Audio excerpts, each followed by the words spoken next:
الحمد لله رب العالمين والصلاة والسلام على سيد الأنبياء والمرسلين أما بعد فأعوذ بالله من الشيطان الرجيم بسم الله الرحمن الرحيم يا أيها الذين آمنوا أنفقوا مما رزقناكم من قبل أن يأتي يوم لا بيع فيه ولا خلة ولا شفاعة والكافرون هم الظالمون صدق الله العظيم مولاي صل وسلم دائما ابدا على حبيبك خير الخلق كلهم فإن فضل رسول الله ليس له حد فيعرب عنه ناتق بفمه مولاي صل وسلم دائما ابدا على حبيبك خير الخلق كلهم اللہ جل جلالہ کی حمد و ثنا سرکار فخر کائنات خاتم النبیین صلی اللہ علیہ وسلم کی بارگاہ میں درود و سلام کا نذرانہ پیش کرنے کے بعد رب عز و جل کا فضل کرم شدید کی توفیق سے الحمدللہ ہر اتوار بعد ہمارے ظہور درس قرآن کی اس مقدس بابرکت محفل کا سلسلہ جاری ہے۔ اللہ تعالیٰ سب کو اس عمل پر استقامت نصیب فرمائے، ہم سب کی حاضریوں کو اپنی بارگاہ میں قبول فرمائے، قرآن مجید کے نور سے ہم سب کے قلب کو منور فرمائے۔ سورہ بقرہ تیسرا پارہ آیت نمبر 254 اللہ رب العزت ارشاد فرماتا ہے یا ایھا الذین آمنوا، اے ایمان والو، انفقوا مما رزقناکم، خرچ کرو اس میں سے جو ہم نے تمہیں دیا، من قبل ان یأتی یوم لا بیع فیہ، قبل اس کے کہ وہ دن آ جائے کہ جس میں کوئی خرید و فروخت نہ ہو، ولا خلہ، اور نہ کوئی دوستی ہو، ولا شفاعہ، نہ کسی کی سفارش قبول کی جائے، والکافرون هم الظالمون، اور کافر وہی ظالم ہے۔ آیت مبارکہ میں مال کے حوالے سے ذکر ہوا، اور اس سے پہلے کئی آیت مبارک ایسی گزری جس میں جہاد کا ذکر تھا، اور جہاد میں جان کی بھی حاجت ہوتی ہے، مال کی بھی، لہذا جان کا ذکر مکمل ہوا، اب مال کا ذکر شروع ہو رہا ہے۔ فرمایا کہ انفقو، خرچ کرو، کس کو حکم دیا جا رہا ہے؟ فرمایا یا ایھا الذین آمنوا، ایمان والوں کو، کیونکہ ایمان کے بغیر اعمال قابل قبول نہیں۔ دنیاوی اعتبار سے فائدہ تو ہو سکتا ہے، دنیاوی اعتبار سے کسی کو راضی تو کیا جا سکتا ہے، لیکن آخرت میں ان اعمال کی کوئی جزا نہیں جس سے پہلے ایمان نہ ہو۔ ایمان کے بعد ہی اس کی جزا کا معاملہ ہے، اور خرچ کرنا یہ عمل ہے، صدقہ عمل ہے، کام ہے، اعمال میں سے، تو اس سے پہلے ایمان شرط ہے۔ ایمان کے بغیر اگر یہ کیا تو یہ قبول نہیں۔ تو فرمایا کہ اے ایمان والو، بات ایمان والوں کی ہو رہی ہے، انہی سے میرا رب اعلان فرما رہا ہے۔ اب خرچ کرنا یہ ایک شے ہے، کمانا یہ دوسری شے ہے۔ کمانا تو ہر کوئی جان لیتا ہے، کمانا کس طرز پر ہے، کس طریقے پر ہے، لیکن خرچ کرنا سب کو نہیں آتا۔ کہاں پر خرچ کرنا ہے، کس طرح خرچ کرنا ہے، یہ ہنر ہر ایک کے پاس نہیں۔ اور جس کے پاس کمانے کے ساتھ ساتھ خرچ کرنے کا ہنر آ جائے کہ کہاں پر خرچ کرنا ہے، فرمایا اس کی دین و دنیا دونوں کی برکتوں کو اس نے حاصل کر لی۔ کیونکہ اب اس نے سمجھ لیا، سیکھ لیا کہ جو کما رہا ہوں اسے خرچ بھی کرنا ہے اور کہاں کرنا ہے، دونوں اس کو آ گیا۔ ہمارے یہاں سب سے بڑی خرابی یہی کہ بہت کما لیا لیکن خرچ کہاں پر کرنا ہے اس کا پتہ ہی نہیں، اور خرچ کیا کرنا ہے اس کا پتہ نہیں۔ اس وجہ سے جو ہے معاملات خسارے پر آ جائے تو ہمیں جس سے خرچ کرنا آ گیا اس نے دین و دنیا کی بھلائیوں کو پا لیا، برکتوں کو پا لیا۔ یہ خرچ کرنا ایسی شے ہے۔ اور یہاں یا ایھا الذین آمنوا کے اس جانب اشارہ ہے کہ دیگر قوموں کو میرا رب جب اعلان فرماتا، انہیں پکارتا، تو ان کو ان کے ناموں کے ساتھ پکارتا، ان کو ان کے ناموں کے ساتھ پکارتا کہ یہ اس قسم کے معاملات، مثال کے طور پر بنی اسرائیل کا ذکر ہوا تو فرمایا یا بنی اسرائیل، اے اولاد یعقوب۔ لیکن رب عز و جل کرم فضل کہ جب ایمان والوں کی باری آئی تو تو ان کے ناموں سے نہ پکارا، بلکہ جو ان میں سب سے بہترین صفت ہے، سب سے بہترین وہ صفت ایسی جس سے رب راضی ہے، فرمایا یا ایھا الذین آمنوا، اے ایمان والو۔ کہ اب کسی اور شخص کی بات نہیں ہو رہی بلکہ ایمان والوں کی بات ہو رہی ہے۔ وجہ یہ ہے کہ محبوب کے صدقے یہ امت دیگر تمام امتوں سے افضل ہے، اس سے جب انہیں پکارا بھی جا رہا ہے تو یا ایھا الذین آمنوا بڑے اعزاز پروٹوکول کے ساتھ پکارا جا رہا ہے، اے ایمان والو۔ لہٰذا ایمان والوں کو حکم دیا گیا انفقوا، خرچ کرو اس میں سے جو ہم نے تمہیں دیا۔ اب صدقات، خیرات جو اللہ کی راہ میں خرچ کیے جائے، اب یہ ایسے بھی ہے کہ بعض کے فوائد دنیا تک ہے اور بہت ایسے ہیں جن کے فوائد آخرت کے لیے بھی ہے۔ مرنا برحق ہے، دنیا سے جانا ہر ایک کو ہے، اس میں کوئی شک و شبہ نہیں، لیکن بعض چیزیں ایسی ہیں کہ جس کے لیے بندہ پہلے سے تیاری کر لیتا ہے، یعنی اس جگہ پر بعد میں پہنچنا ہے لیکن بندے نے پہلے ہی انتظام سارا کر لیا ہے۔ اب قبر کے سپرد ہونا ہے، بندے کی پہلے سے تیاری ہے، اس جگہ کے لیے سے پہلے سے اہتمام اور انتظام کر لیا۔ تو بعض صدقات خیرات ایسے ہیں جس کے فوائد دنیا میں ہیں، اور بعض ایسے جس کے فوائد قبر اور حشر آخرت کے لیے ہیں۔ ہر عقل سلیم رکھنے والا شخص، سمجھدار شخص یہ جانتا ہے کہ اسے مرنا تو ہے، تو وہاں کی تیاری کے لیے اگر اس کے پاس کوئی معاملات اس قسم کے ہو جائے، کیونکہ انتقال ہونے کی دیر مال و متاع یہ تو ورثاء کی ملکیت بن جائے گی، مرنے والے کے حساب سے یہ سارا مال و متاع انتقال کرنے کے ساتھ ہی خارج کر دیا جائے گا۔ اب یہ اس کا مال نہیں، اب یہ ورثاء کا ہے۔ اب تک تو میرا تھا، میں زیادہ خرچ کرتا ہوں، لیکن انتقال ہونے کے ساتھ ہی اب ورثاء کا وقت بن گیا، اب یہ سارا وارثوں کا ہو گیا۔ تو اگر اس شخص نے کچھ وصیت کی تہائی مال کے حوالے سے، جو کہ وصیت کرنا جائز، پہلے تجہیز و تکوین ہے نا، پھر اس کے بعد قرض وغیرہ کے معاملات ہیں، پھر اس کے بعد وصیت کا سلسلہ ہے، پھر اس کے بعد جو ہے وراثت میں مال تقسیم ہوتا ہے۔ یہ چار حقوق ہوتے ہیں میت کے ساتھ۔ اب تجہیز و تکوین تو ہے ہی، ہر شے میں مقدم۔ قرض کا معاملہ، قرض ہے تو اس کے لیے حکم دیا گیا ہے، بتایا گیا ہے، کھاتے دیگر سارے صفحات اور شواہد گواہ اقرار یہ ساری صورتیں ہیں۔ پھر قرض والا سلسلہ بھی نہ ہو تو اگر اس نے وصیت کی ہے کہ میری رقم سے فلاں فلاں تم مسجد میں، جامعات میں، مدرسے میں اللہ کی راہ کے لیے میری رقم سے دے دینا، اب یہ اس نے وصیت تو کر دی۔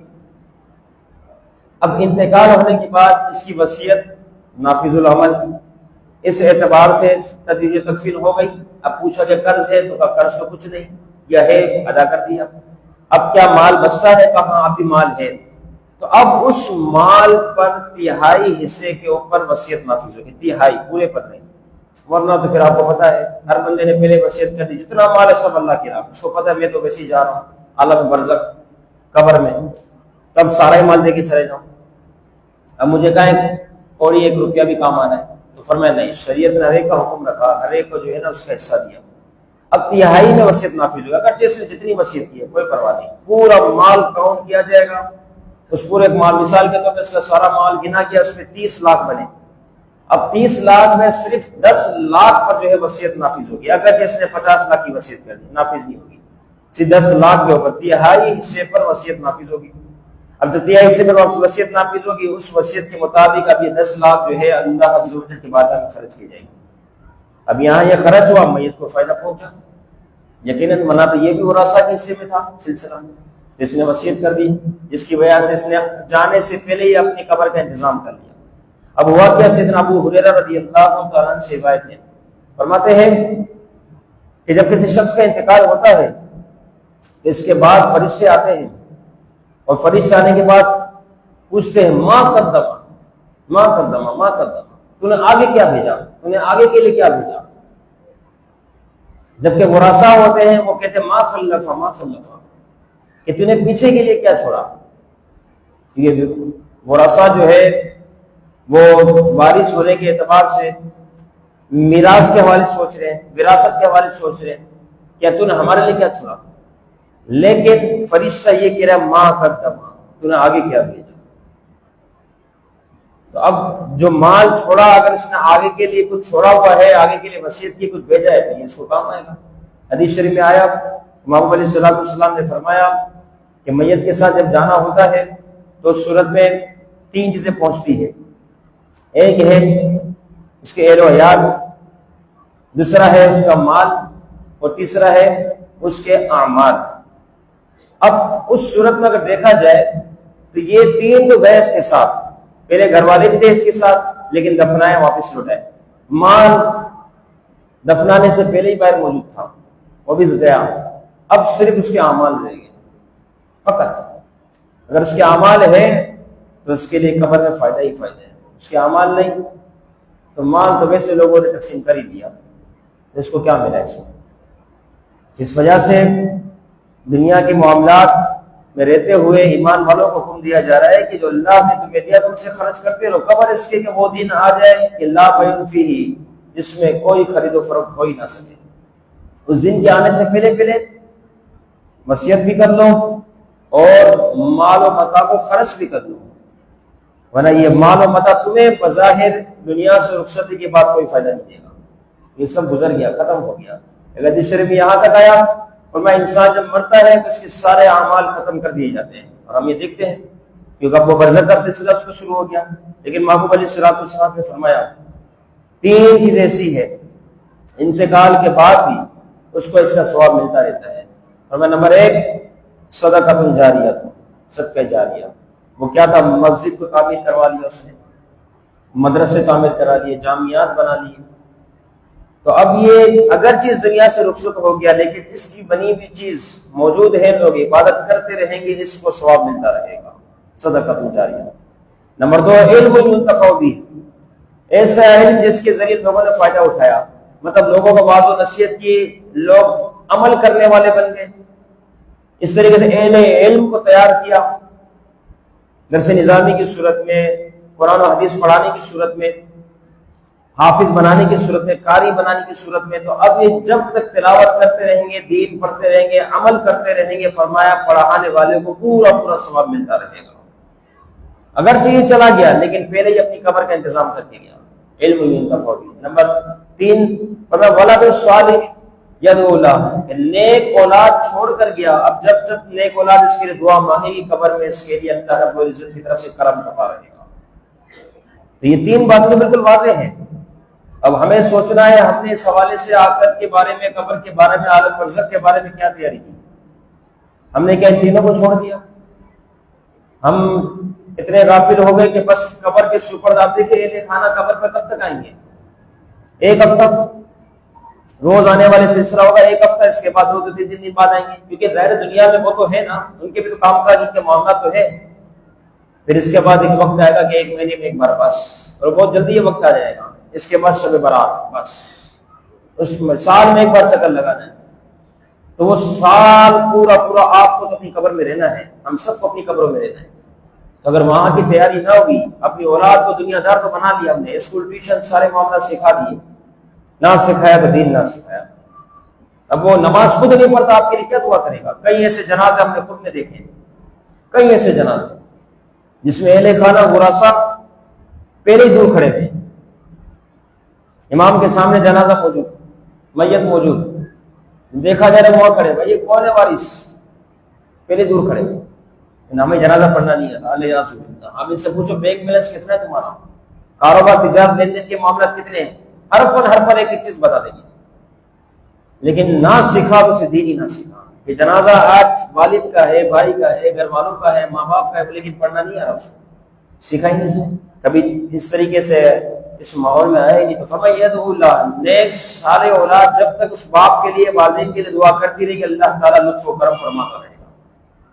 یہ ایسے صدقہ جاریہ ہے کہ جانے کے بعد بھی در حقیقت اس کا ثواب جو ہے ملتا رہتا ہے۔ فرمایا ولا بیع، نہ تجارت ہوگی اس میں، ولا خلہ، اور نہ کوئی دوستی ہوگی، سفارش، دوستی، یہ سارے۔ حالانکہ یہ ولا خلہ کا تعلق کافروں کے لیے ہے، ایمان والوں کو تو ایمان والوں کی دوستیاں آخرت میں بھی کام آئیں گی۔ سورہ زخرف آیت نمبر 67 اللہ رب العزت ارشاد فرماتا ہے لَخِلَّاءُ يَوْمَئِذٍ بَعْضُهُم لِبَعْضٍ عَدُوٌّ إِلَّا الْمُتَّقِينَ، گہرے دوست، بہت زیادہ دوستی میں ماہر گہری رکھنے والے، فرمایا وہ بھی بروز محشر ایک دوسرے کے دشمن ہوں گے، لیکن فرمایا الا المتقین، سوائے پرہیزگاروں کے۔ ان کی دوستیاں جس طرح دنیا میں مضبوط تھی، فرمایا بروز محشر اس طریقے سے ان کی دوستیاں ایک دوسرے کو کام آئے گی۔ نماز پڑھتے تھے ساتھ، مدرسہ پڑھتے، دین سیکھتے تھے، دین سمجھتے تھے، ایک ساتھ ان کا آنا جانا تھا، تو فرمایا یہ دوستیاں جس طرح دنیا میں ان کے لیے کارآمد مفید باعث ثواب خیر و برکت کا باعث رہی، فرمایا بروز محشر کی دوستیاں ان کو کام آئے گی۔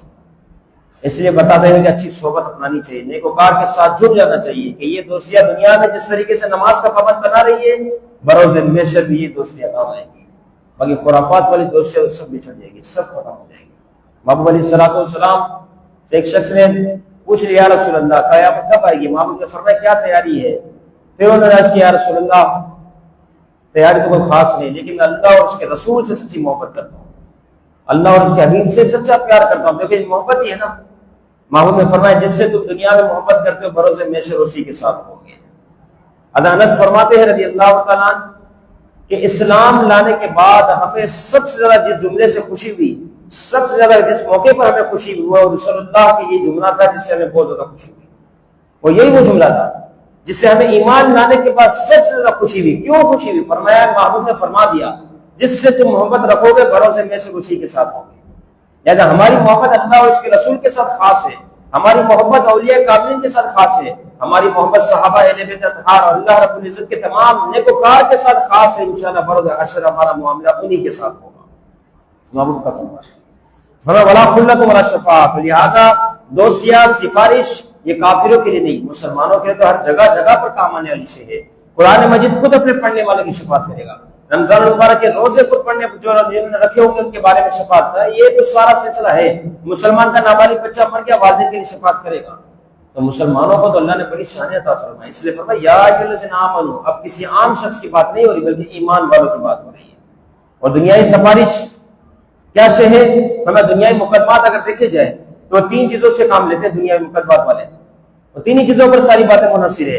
نمبر 1 فرمایا رشوت، نمبر 2 دوستی، نمبر 3 سفارش۔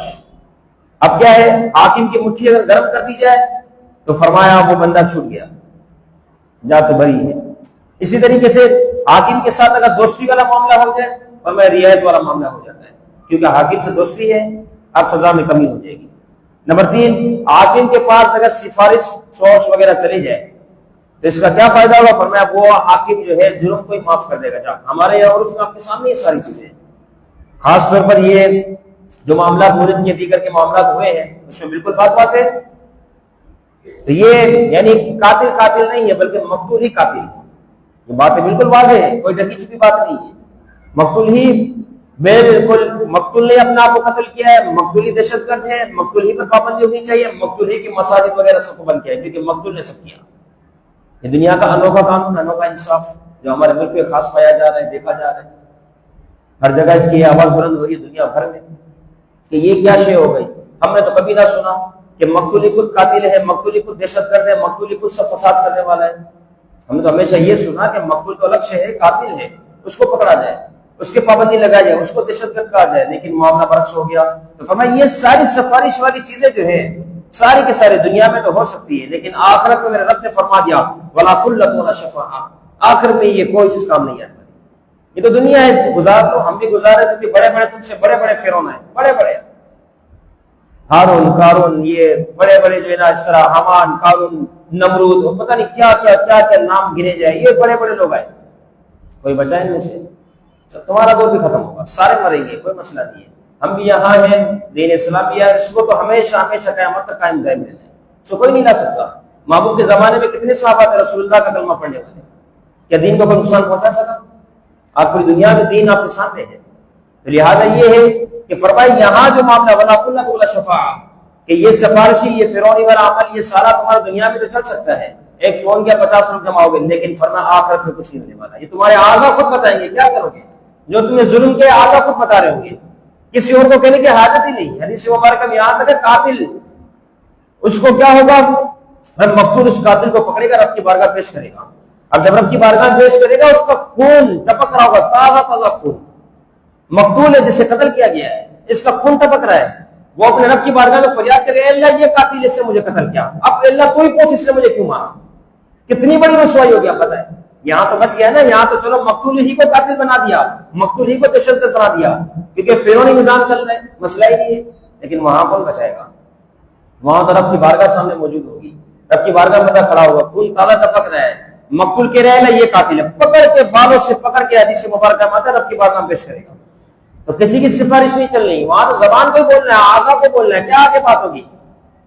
سفارش سے جب کام آئے گی یا پھر گواہ کو جب طلب کیے جائیں گے جب انسان کے اعضاء خاموش ہو، انسان کے اعضاء ہی بتا رہے ہیں ہاں میں نے اسی کو قتل کیا تھا، میں نے فلاں کے حکم پر اس کو قتل کیا، تو کتنی بڑی رسوائی ذلت دنیا کتنے دنوں کی ہے، آنکھ بند ہونے اس کے بعد جانا ہی ہے، ہر روز جنازے ہوتے ہیں، ہر روز اپنے قبرستان آباد ہے، ہر سائز کا ہر ایج کا بندہ کو ملے گا، اس کے بارے میں غور و فکر کرنا چاہیے۔ فرمایا تینوں باتوں کا ہم نے رد کر دیا، بروز محشر نہ اس قسم کی کوئی سفارش چلے گی نہ اس قسم کی دوستیاں چلے گی، والکافرون هم الظالمون، کیوں کافر وہی ظالم ہیں۔ واللہ اعلم۔ اللہ تعالیٰ قرآن مجید کے نور سے ہم سب کے قلب کو منور فرمائے اور درس قرآن کی برکتوں سے مالا مال فرمائے، جناب آپ نے شرکت کی مناسب کی حاضری قبول فرمائے۔